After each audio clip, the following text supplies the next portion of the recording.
Having agency is defined as the capacity of individuals to act independently and to make their own free choices. Tune in to get an inside look at the inspiring uphill climb of businesswomen from around the world. I'm your host, Cheryl Gillihan, and this is Woman-Owned Agency.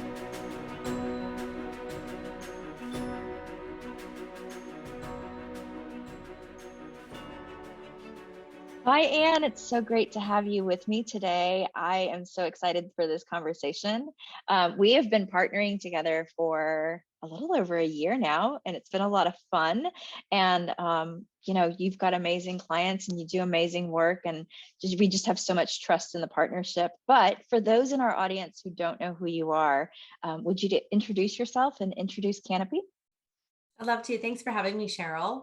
So my name's Anne Stefanyk, and I'm founder and CEO of Kanopi Studios, and we design, build, and support websites for clients who want to make a positive impact. My job as CEO is I spend half my time working on the business, doing CEO type things, running the business, helping the leaders. And then I spend 50% working in the business, doing strategic business development and kind of helping the projects move forward. Awesome. So, what was your journey kind of coming into this role? Like, what did it look like for you? Well, it was all very organic. So I grew up in a household of artists and entrepreneurs. So my dad and my mom were both artists, and they also were very entrepreneurial. And then my stepfather was a very typical, very energetic entrepreneur. So I got a very early glimpse into what that looked like. And once I realized that as soon as aside from allowance, if I could make my own money, I could do more things. So as soon as I could figure out a way, I, was my early entrepreneurial ventures were kind of like taking balloons and tying little ends on them. And then, being the middle person, getting balloons ready to go to the grocery store. But much later in my career, I actually took entrepreneurship as my major in university. And ironically, I didn't think I'd ever be an entrepreneur. I always thought I'm going to be a great number two. Like somebody else is going to drive the vision and I'm going to deliver. I'm going to get the details done. And it was through a series of events. I worked in real estate. I worked in green marketing in the agency space. I worked in experiential marketing, and I kind of landed in tech in 2006. And it was that I worked for an agency then that was very entrepreneurial in nature. And when I kind of hit a glass ceiling working for that agency and I moved to San Francisco, I soon realized that San Francisco is very expensive. And so my first nature of like, how am I going to get a little extra cash was let's go ahead and start, building some websites off the side of my desk. And soon that, one thing turned into the next. And within a couple of years, and it was really October 2013 when I really made my side hustle into my main hustle and took the big dive. Gosh, I think about 2006 and thinking San Francisco was expensive. And then I think about today and how expensive it is now. It's been such a shift. Back in, 2000, when we lived in California, we look back and we're like, man, we should have brought property back then. Hey. Yeah. So, but it's interesting how, some of us have a model for entrepreneurship within our household and may or may not even follow that path. And then others, have no model for that. With an Asian mother, I was like, I can be an engineer, I can be a doctor, I can be a lawyer. Those were like the parameters for me, like go to college, get a good job. And there was this goal of like stability, and what was expected of me. So when I went to college to be an artist, that was just a wrench in her whole plan. Oh, I'm sure growing up with artists as parents, the primary when we were really little was definitely be a doctor, be a lawyer, do anything but this wild. We love being artists, but it's not necessarily the most stable. And yet I ended up in kind of this like blend of art and business because I do feel entrepreneurship is a bit of an art in its own way. It really is. It really is. And I do think, I kind of dabbled in the marketing side of things and I never thought I would go into marketing. And I think I maybe still have the same mindset. You can confirm or deny whether or not I do because we've partnered together.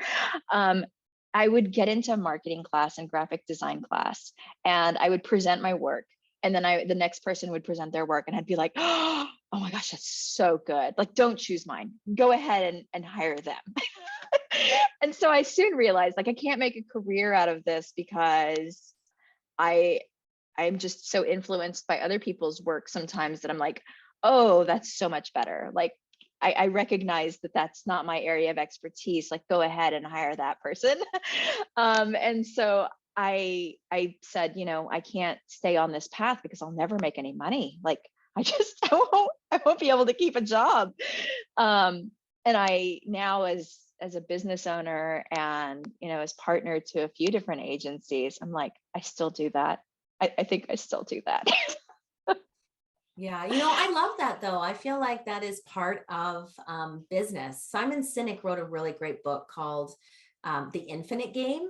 And I love Simon Sinek's work, but The Infinite Game was really talking about how business is not a finite game. A finite game is like chess or soccer when there's a beginning and an end, there's defined rules, there's known players. Business is that infinite game where it's not necessarily about winning or losing, it's about staying in the game.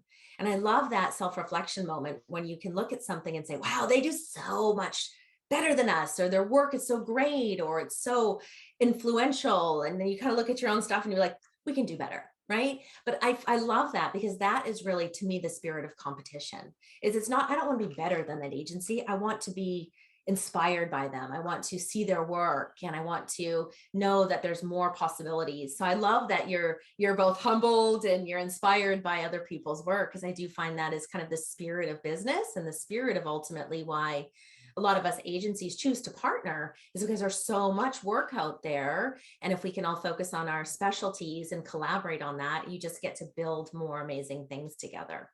Exactly, exactly. And it's funny that, when I'm in the midst of our work, sometimes I'm in the trenches and I don't think about like how inspiring it is, like what we're doing. But then when you get to hear the impact stories kind of sometimes even years after the fact, you're like, oh my gosh, that's so cool. I can't believe we worked on that. Yeah. So that's been fascinating. And I think maybe, and I don't know that that's, specific and unique to the social sector, but I definitely think that we've got some just really cool stories to share because we're in the social sector and people can relate to it in such an empathetic way.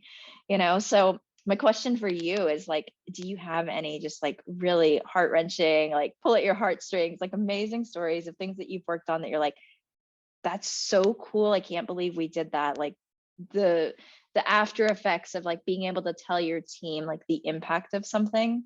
I know for me as CEO, it's been like, let me pull you out of the pixels and the code for a few minutes and like really share something human. Have you had those Yeah. moments? I've had it with clients, but I have to say one of the earliest moments where the business was going and it was really moving along forward. And I had just started with a base of contractors and I had employed a contractor fairly consistently over a course of a year. And we'd worked really close, and it was this woman. And when we were working together, she pulls me aside and said, Anne, I just wanted to let you know that you're some of the most consistent contract work I've ever gotten in my career. And thanks to you, I can afford healthcare.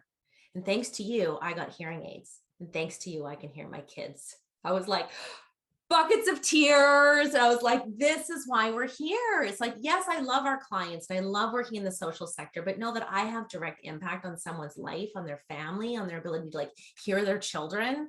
She soon became full-time when we operationalized her into being a Canopian. But it was one of those things that I was like, this is why Kanopi exists, is to create impact in the lives of our employees, who then get to go and be change makers for our clients. And I know that as long as I take good care of my employees and they're happy and they're healthy, they will go out and be the change that we want to see. And because we work in digital, we have the ability to kind of really be, create impact for so many clients.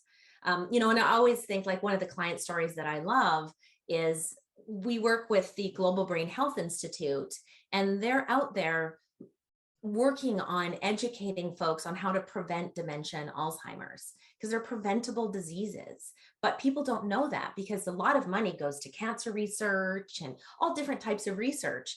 But a lot of money hadn't been funneled towards Alzheimer's and dementia, and just helping a program get off the ground that trains university folks and is out there, evangelizing and raising money and doing all that was like, really, really cool, because my grandma passed away from Alzheimer's. So it was like one of those things where it even touches my heart, because it was a thing I cared about. We have other stories of working like with Covenant House And they came to us and they really wanted help with helping their website be more effective. They were spending all this money on ads, on Facebook ads, on TV ads, and they were all coming to the website, but it wasn't converting the way they wanted to. And that combined like our web work with some marketing firms we worked with at Covenant House to really define the buyer's journey from a donor's perspective and do deeper profiling on some of the newer donors, who the younger donors are more likely to give through work.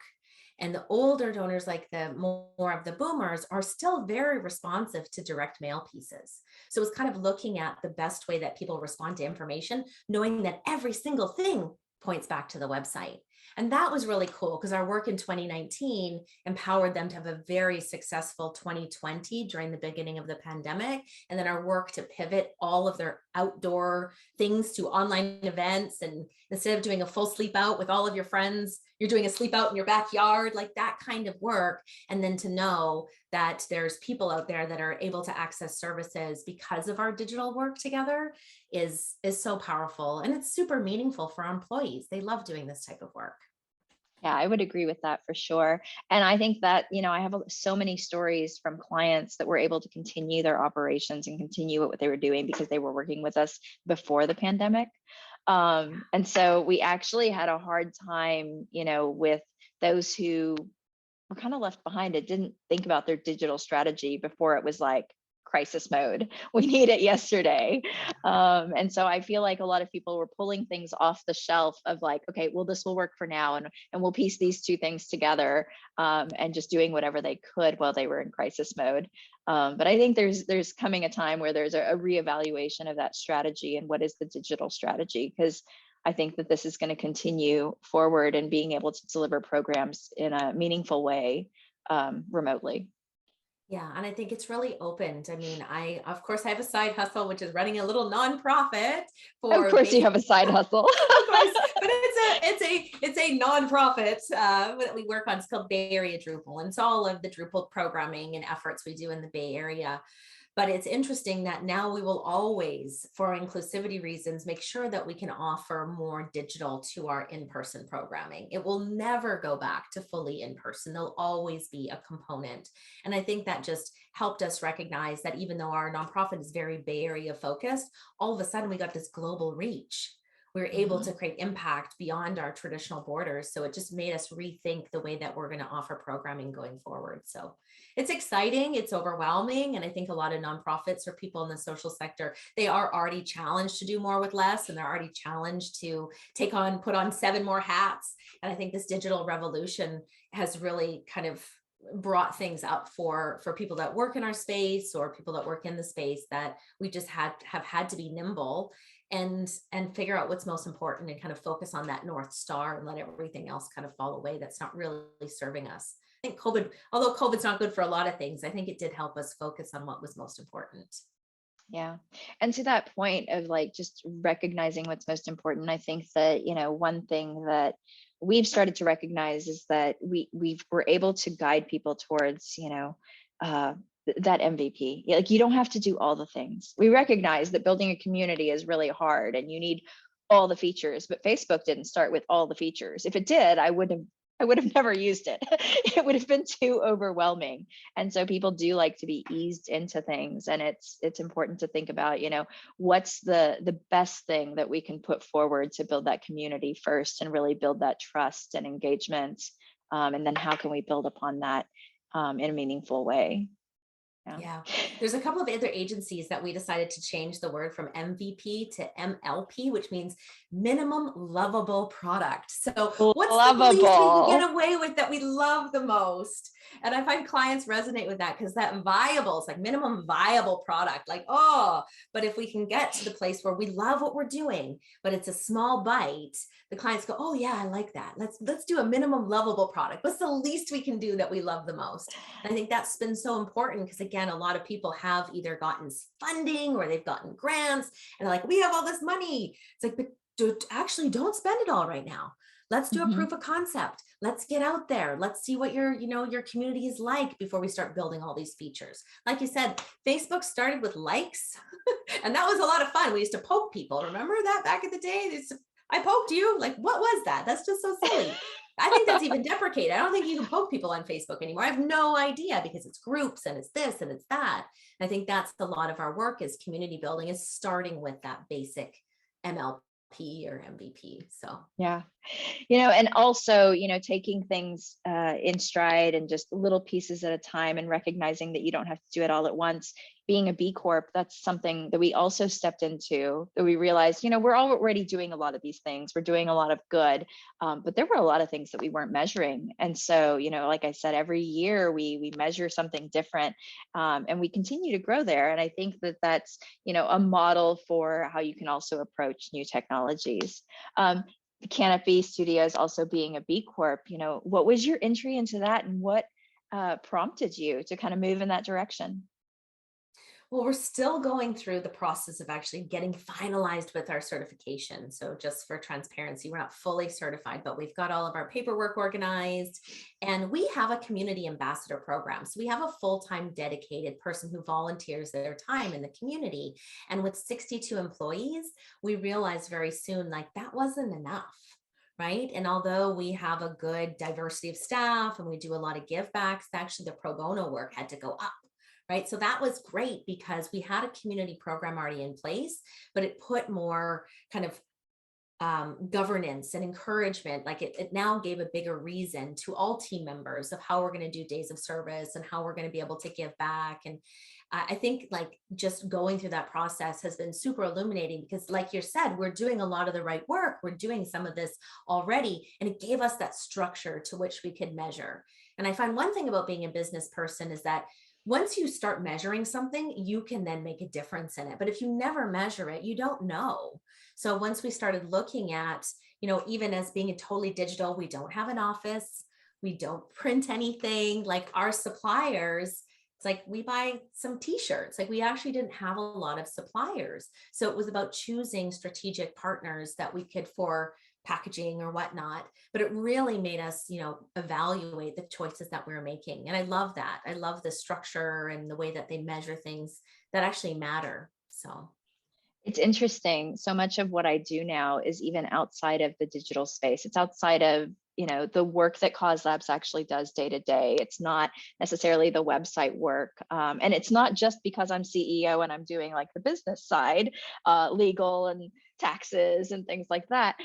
It's also being influenced by how I'm making business decisions and being an advocate for those things. So I find that, like, not even just during the holidays, but throughout the year, my personal purchasing choices have changed yeah, and my lifestyle choices have changed. And that influences my friends, that influences my family, it influences our clients. So the way that we're operating as a business and some of the choices that we're making is actually impacting other businesses because of how we model that. It's yeah. been fascinating. I love that too, because I do feel like the change always has to start here and then you can go out. If you try to change the world without really being sustainable in your own way, it's futile. But if you can really create a place of stability and sustainability and you're choosing the right things, choosing electric vehicles, composting, and then getting my mom on board to compost, right? I remember being yay high when recycling was just becoming a thing. And I was, oh no, mom, this is how you do it, right? Like even as a little person, try to boss the world around. But there was this element of that, you want to be the change yourself so that you can create impact for others. And Yeah, I definitely found that with B absolutely. Corp because we were helping all of our staff because we do work from home. Part of that is for them to have a green footprint in their homes. So providing some support and guidance and tools and resources for them was even just like that one level of being able to create impact in their families. So it's really Yeah. cool. I love the whole B Corp structure. And I love the community that's formed around it too, because a lot of us are willing to share those resources. I mean, here are the places that we shop. Here are if you're into the sustainable development goals and measuring against the UN sustainable development goals, here are the places that impact on certain targets for the UN Exactly. SDGs and things like that. So we're sharing a lot of that, not just internally with our team, but also externally. And yeah, we've seen team members actually make different choices with their spending habits as well, and investing with their dollars where they are aligned with their values. So it's been really great. That's great. So, well, let me ask you a question that's specific to the types of projects that y'all do at Kanopi Studios. Like, what is your specialty? What's the project that comes in that you're like, this is perfect. I hope we get chosen for this one. It's so aligned with our values, so aligned with the work that we are excellent at.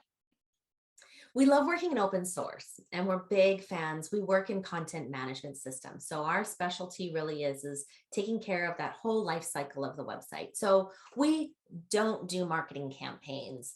We don't do branding. And what we do is we try to focus on kind of that whole life cycle, knowing that a lot of marketers or agencies sometimes build a website and then they launch it and they leave it. And so no wonder that people think they have to rebuild their website every 3 years. It would be like if you bought a house and then you never did anything. Well, I can guarantee your dishwasher, your fridge, your hot water, they'll all blow up eventually. So aside from maintenance, you want to, keep things looking sharp. So our real specialty is helping those mission-driven clients, taking care of that whole life cycle of the website. So whether a client shows up and says, hey, I need a brand new website, we can start with, the user research and the content strategy and the visual design, and then move into development, and then in through, accessibility, performance, launch.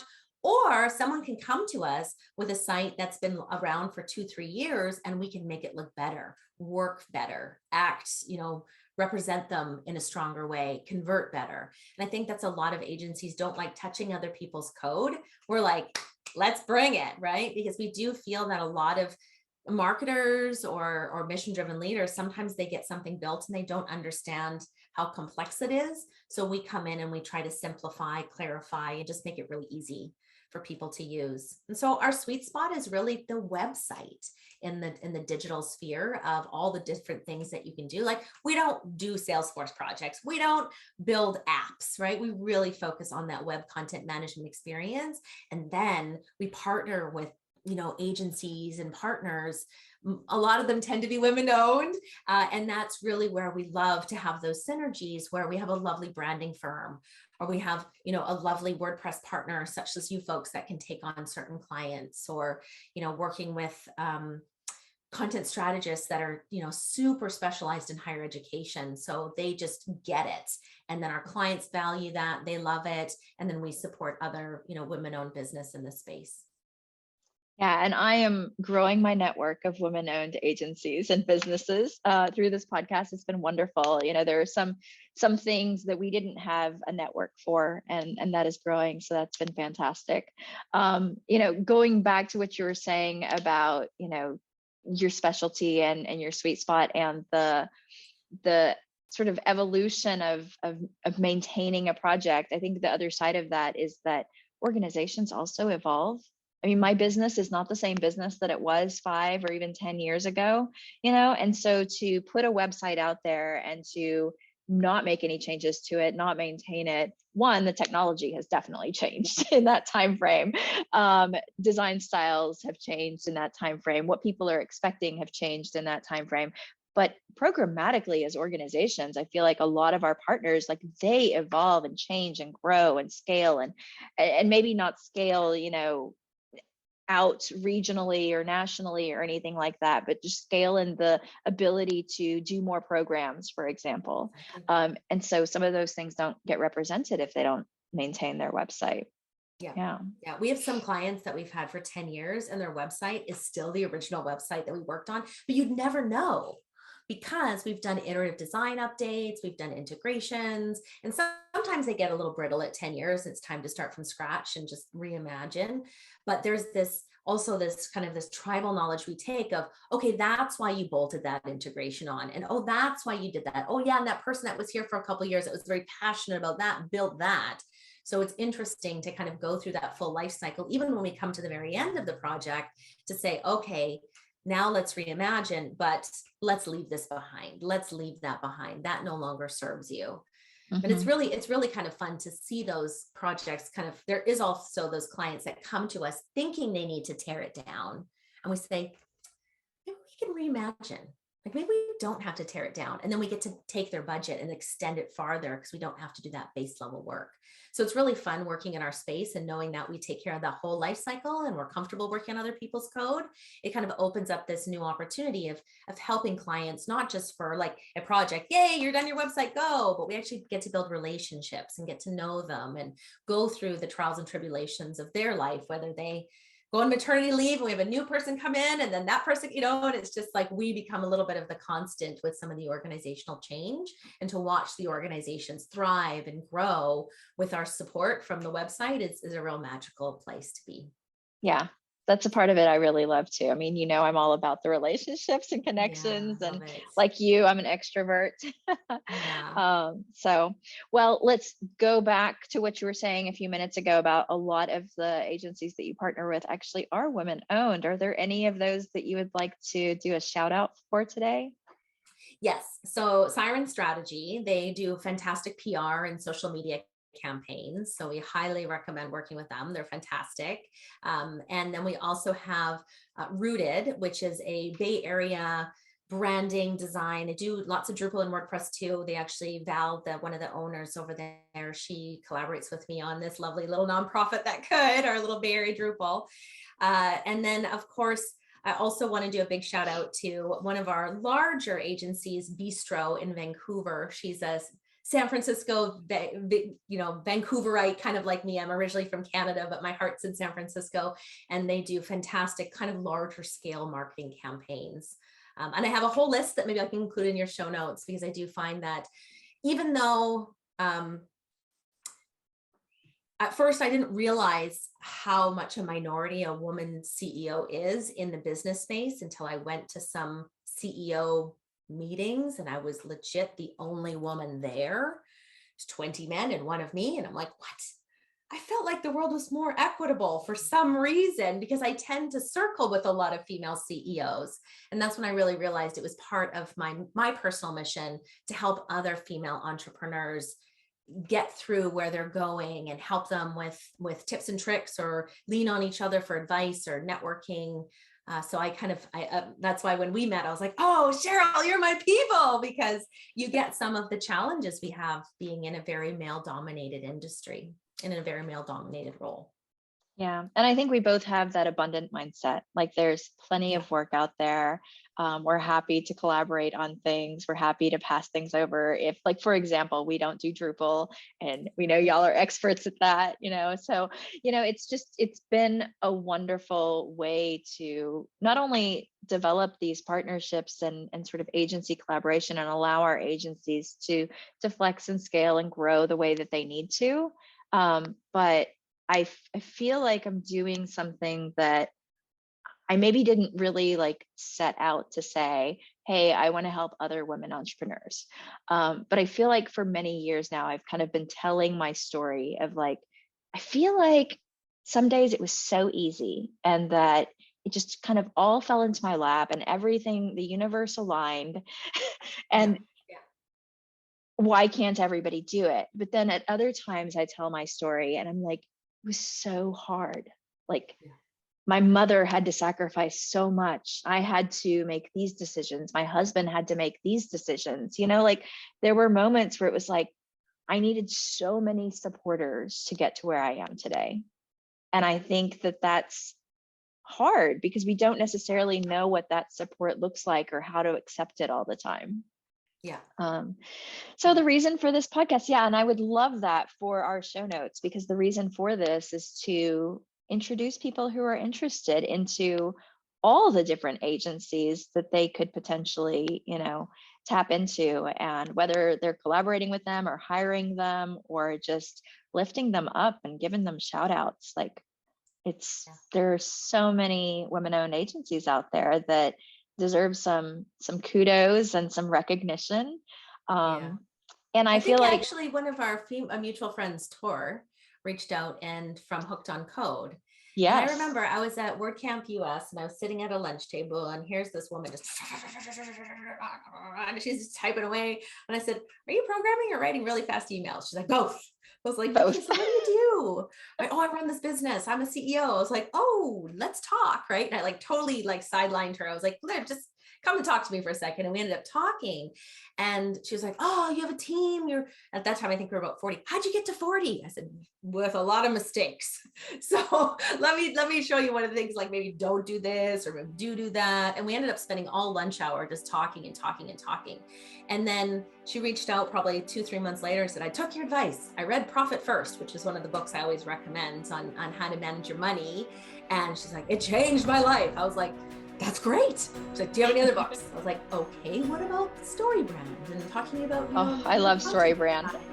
Kind of flipping the narrative. Oh, I love that, right? And so I love when we get to have those organic moments where I meet another female girl boss and they're like, ready and hungry, and they go for it. And that's part of, like, I find so rewarding, because then 6 months, a year down the road, they turn back like, I have 8 employees and I'm doing this. And it's just, I think it's so rewarding. So, again, thank you for having me on this podcast. And I always encourage any female entrepreneurs to reach out, whether you're, thinking of starting a business, or you have a business, or you're tired from running your business, because I think we've all been there in that space, and we juggle a lot on top of our business, including family and other needs. So yeah, absolutely.